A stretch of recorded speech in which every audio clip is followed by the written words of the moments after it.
ఈరోజు ప్రభుత్వం secondary grade టీచర్లకి manual counselling నిర్వహిస్తామని చెప్పి మాట తప్పి ఈరోజు వెబ్ కౌన్సిలింగ్ విధానాన్ని నిర్వహిస్తూ ఉండడాన్ని నిరసిస్తూ ఈరోజు రాష్ట్రంలోని అన్ని జిల్లా విద్యాశాఖాధికారి కార్యాలయాలని ముట్టడి చేస్తున్నాం. అందులో భాగంగా నెల్లూరు జిల్లా కార్యాలయాన్ని కూడా వేల మంది ఉపాధ్యాయులు వచ్చి ముట్టడి చేస్తున్నారు. ఈ ప్రభుత్వం అధికారంలోకి వచ్చి సంవత్సరం రోజుల నుంచి ఆన్లైన్ విధానం అంటూ ఉపాధ్యాయుల్ని నిద్రపోనీయకుండా మానసిక క్షోభకు గురి చేసినటువంటి పరిస్థితుల్లో కౌన్సిలింగ్ నిర్వహించి ఏదైతే గ్రేడ్ 2 హెడ్ మాస్టర్లకు కౌన్సిలింగ్ నిర్వహించారో పదోన్నతుల కాడికి వచ్చేసరికి మీ సాంకేతిక ఫెయిల్యూర్ అయిపోయి తర్వాత పాత విధానంలో మాన్యువల్ విధానంలోనే మీరు ప్రమోషన్లు జరిపినటువంటి సిగ్గులేని పరిస్థితి నుంచి ఇంకా వెనక్కి రాకుండా అదే మాదిరిగా వెబ్ కౌన్సిలింగ్ విధానంలో స్కూల్ అసిస్టెంట్లకు కూడా ఘోరమైనటువంటి తప్పిదాలు చేసి ఏదైతే క్లస్టర్ వేకెన్సీలను సీనియర్లు పెట్టుకున్నప్పటికీ వాళ్ళకి అలాట్ చేయకుండా జూనియర్లకు అలాట్ చేయడం చాలా అన్యాయమైనటువంటి చర్య. ఈ చర్యలన్నింటినీ కూడా మేము ఖండిస్తున్నాం. వీటన్నింటిని కూడా రివైజ్ చేయాల్సినటువంటి పరిస్థితి ఉంది. ప్రిఫరెన్షియల్ కేటగిరీ వాళ్ళకు కూడా మీరు సరైన విధానంలో ప్లేసులు కేటాయించలేదు.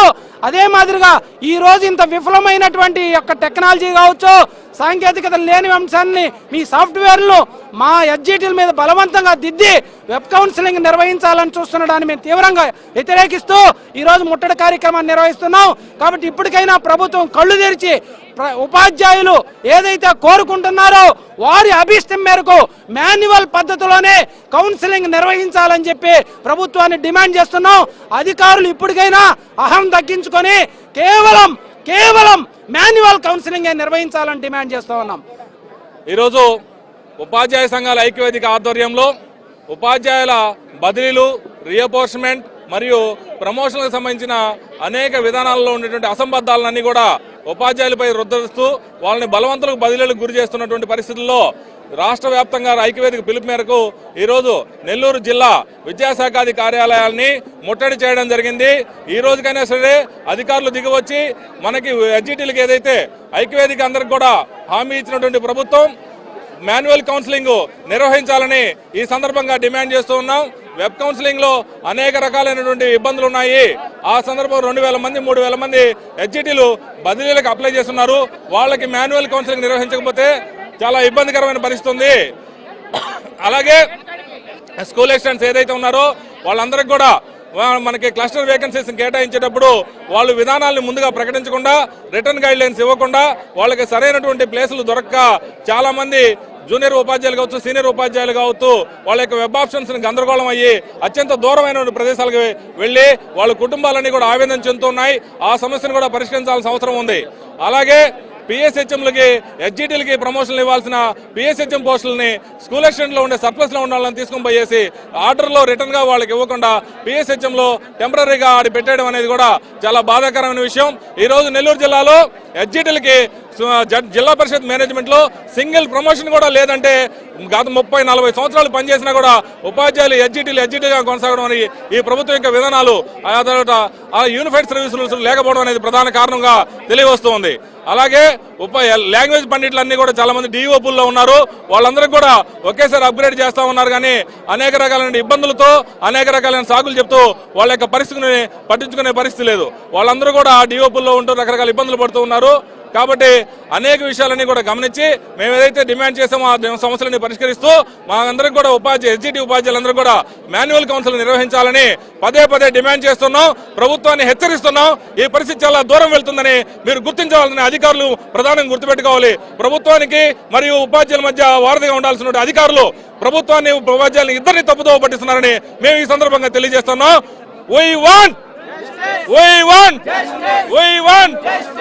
నా పేరు చలపతి శర్మ, ఉపాధ్యాయ సంఘాల ఐక్యవేదిక స్టీరింగ్ కమిటీ మెంబరు. ఈరోజు ఉపాధ్యాయ వర్గం అంతా కూడా డిఓ ఆఫీస్ ముందు రోడ్డుపై కూర్చోవాల్సినటువంటి పరిస్థితిని కల్పించినటువంటి ఈ ఉన్నతాధికారులకి బుద్ధి రావాలి. ప్రభుత్వ అధికారులు ఉపాధ్యాయ సంఘాలతో ప్రతి శుక్రవారం సమావేశాల పేరుతోటి పిలిపించుకొని ఉపాధ్యాయ సంఘాల యొక్క సూచనలు కానీ సలహాలు కానీ ఏమీ తీసుకోకుండా పాటించకుండా నిరంకుశ ధోరణిలో వాళ్ళ నిర్ణయాలను వాళ్ళని అమలుపరుచుకునే పద్ధతిలో వెళ్తా ఉన్నారు. ఆ క్రమంలోని ఇప్పటిదాకా జరిగినటువంటి కౌన్సిలింగ్లు అన్నింటిలో కూడా ప్రధానోపాధ్యాయుల కౌన్సిలింగ్ కావచ్చు, స్కూల్ అసిస్టెంట్ల కౌన్సిలింగ్ కావచ్చు, సీనియారిటీ లిస్టులో కానీ బదిలీలు నిర్వహించే దాంట్లో కానీ అన్ని తప్పులు తడికలతో నిర్వహించారు. ఆన్లైన్లో నిర్వహించడం అనేది అన్ని తప్పులతో నిర్వహిస్తున్నారు. ఎస్జిటీలు అనేది దాదాపుగా ఈ జిల్లాలో 2890 మంది అప్లై చేశారు. వీళ్ళందరూ కూడా ఆన్లైన్లో అప్లై చేయడం చాలా కష్టం. అందుకని మాన్యువల్గా నిర్వహించమని చెప్పి ఉపాధ్యాయ సంఘాల తరఫున అధికారులను కోరటం, వాళ్ళ హామీ ఇవ్వటం జరిగింది. అయితే ఇప్పుడు అధికారులు ఇచ్చిన మాటని తప్పి పరోక్షంగా చాప కింద నీరులాగా అధికారులని అడ్డం పెట్టుకొని ఎంఆర్సీల దగ్గర ఉపాధ్యాయులతో వెబ్ కౌన్సిల్ నిర్వహించేటటువంటి ఒక ప్రక్రియ జరుగుతూ ఉంది. దాన్ని నిరసిస్తూ ఈరోజు డిఓ ఆఫీస్ ముట్టడి కార్యక్రమాన్ని ఉపాధ్యాయ సంఘాల ఐక్యవేదిక ద్వారా తీసుకున్నాం. ఇప్పటికైనా ప్రభుత్వం అధికారులు స్పందించి సెకండ్ గ్రేడ్ ఉపాధ్యాయులకి మాన్యువల్ కౌన్సిలింగ్ నిర్వహించాలని, ఎస్ఏ ప్రమోషన్లో బదిలీలలో జరిగినటువంటి తప్పుల్ని సవరించాలని, ప్రిఫరెన్షియల్ కేటగిరీ ఉన్నటువంటి ఉపాధ్యాయులకి తగు న్యాయం చేయాలని చెప్పేసి ఈ సందర్భంగా కోరుతా ఉన్నాం. నిన్న ఎస్ఏలకు జరిగిన వెబ్ కౌన్సిలింగ్లో అన్ని అవకతవకలే. అవి అసలు ఒక్కటి కూడా కరెక్ట్గా లేదు. సీనియర్స్ ఇచ్చిన ఆప్షన్స్ వదిలేసి జూనియర్స్కి మంచి ప్లేస్లు ఇచ్చారు. అలాగే మేము ఇచ్చిన ఆప్షన్స్ వాళ్ళకి ఎలా ఇస్తారో మాకు అర్థం కావట్లేదు. వెబ్ చాలా కరెక్ట్ అన్నారు, ఇదేం కరెక్టో మాకు అర్థం కావట్లేదు. మళ్ళీ అయ్యే అవకతవకలను ఎస్జిటీలకు కూడా వెబ్ కౌన్సిలింగ్ పెట్టాలని చూస్తున్నారు. చాలా తప్పది. ముందు మాకు జరిగిన అన్యాయాన్ని సవరించి ఇప్పుడు జరిగే రిలీవింగ్ జాయినింగ్లు ఆపేసి మా అవకతవకలన్నీ సరిచేసినాక రిలీవింగ్ జాయినింగ్ ఇవ్వాలని కోరుకుంటున్నాము. రివైజ్డ్ ఆర్డర్స్ చేయాలి ఖచ్చితంగా. అది జరిగే వరకు మేము ఎక్కడికి వెళ్ళము, ఇక్కడే ఉంటాము. ఇలాంటి అన్యాయాన్ని ఎప్పుడు సహించకూడదు. ఈ రోజు మాకు వచ్చింది, తర్వాత మిగిలిన వాళ్ళకి వస్తుంది. ఇప్పుడే అడ్డుకోకపోతే దీనికి ఇంకా అడ్డకట్టలేదు.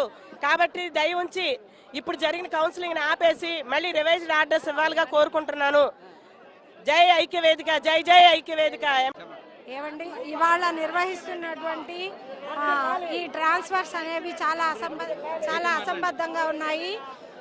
వెబ్ కౌన్సిలింగ్ ఎస్జిటీలకు మాన్యువల్ కౌన్సిలింగ్ నిర్వహిస్తామని మాటిచ్చినటువంటి యాజమాన్యం ఇవాళ వెనక్కిపోయి 4 రోజులు వెబ్ మాన్యువల్ కౌన్సిలింగ్ చేయడానికి 4 రోజులు కష్టపడేటటువంటి అధికారులు 8 సంవత్సరాలు ఉద్యోగాలు ఎలా చేయాలండి? మేము ఒక్కొక్కరు ఎస్జిటీలు 2000 చిల్లర ఉన్నారండి. ఎలా అప్లై చేశారు?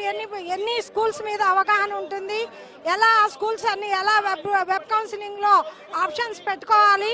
మీరు ఇప్పుడు హయ్యర్ క్యాడర్లో ఉన్నటువంటి ఆఫీసర్స్ అందరూ కూడా వాళ్ళ ట్రాన్స్ఫర్స్ ఇలానే నిర్వహించుకున్నారా? ఇలానే వెబ్ కౌన్సిలింగ్లో 2100 పోస్టులు పెట్టి అందులో నుంచి మీరు సెలెక్ట్ అయిన దాంట్లోకి వచ్చారా? మీకు ఒక న్యాయం, వేరే వాళ్ళకు ఒక న్యాయమా? అసలు వెబ్ కౌన్సిలింగ్ అనేది చాలా విరుద్ధం. అసలు మా అభిప్రాయాలకి వ్యతిరేకంగా పనిచేయడం ఏంటి? అసలు మా యూనియన్స్ మీ దగ్గర వచ్చి మాట్లాడారు. ఇచ్చినటువంటి మాట తప్పి మడమ తిప్పి వాటి రోజు మీ ఇష్ట ప్రకారం వెబ్ కౌన్సిలింగ్ పెడతామని కొన్ని జిల్లాలు ప్రకటించడం ఏంటి? మిగతా జిల్లాల వాళ్ళు ఆన్లైన్ మాన్యువల్ నిర్వహిస్తున్నారు కదా, మీకేమైంది? 4 రోజులు మీకు అంత బాధగా ఉందా? మేము 8 సంవత్సరాలు ఎలా వర్క్ చేయాలి? అసలు ఆలోచించాలి. మీరు మడమ తిప్పినటువంటి దాన్ని మీ దగ్గరే ఉంచుకొని ఇచ్చిన మాటను అవలంబించాల్సిందిగా మేము హ్యాపీగా ప్రశాంతంగా 8 సంవత్సరాలు వర్క్ చేసుకోవాలి. అసలు మేము పోయిన తర్వాత అక్కడ మళ్ళా మేము రేషనలైజేషన్ అవుతామనేటటువంటి అనుమానాలు ఉన్నటువంటి పరిస్థితుల్లో మేము ఎలా వెబ్ కౌన్సిలింగ్ కూర్చోవాలి? ఎలా 2000 వేకెన్సీలను మేము ఎలా చూపించాలి? ఎవరికి ఉంటుంది ఆ అవగాహన? ఆలోచించాలి. ఇక నుంచి మన డిఓ సార్ గారు ఆ వెబ్ కౌన్సిలింగ్ అనే మాటను వెనక్కి తీసుకొని మాకు మాన్యువల్ నిర్వహించాలని కోరుకుంటున్నాం. Thank you to all.